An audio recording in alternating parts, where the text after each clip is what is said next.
Guys, may dapat rin tayong titingnan sa ating mga cellphone. Baka mababa na masyado ang ating mga cellphone at hindi na kaya yung mga apps na, lalo pag sa daming apps ngayon na matataas yung MB.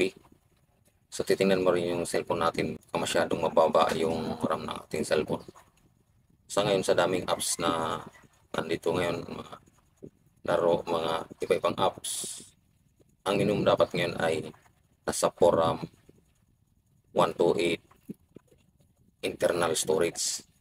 Yun, magandang klase na yan guys. Huwag lang bababa doon. Ayun.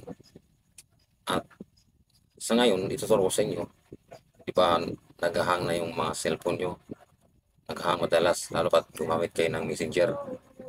Baka naman tambak na yung mga history doon at hindi pa nyo nabubura or na-delete or kahit ano, kahit paano.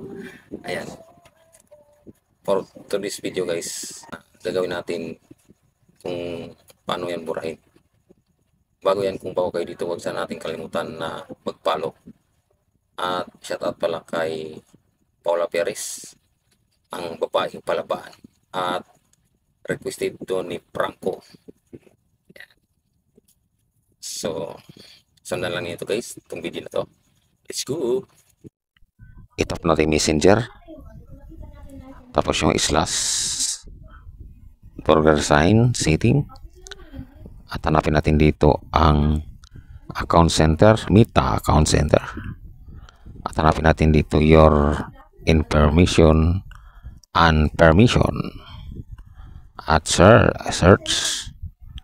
Ayun, so Facebook tayo. At i-clear natin. Ayun, yan o.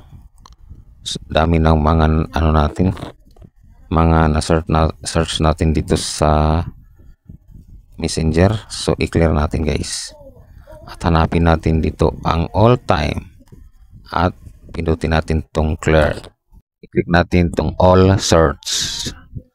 At okay na guys. Don't forget follow and share. Thank you so much for watching.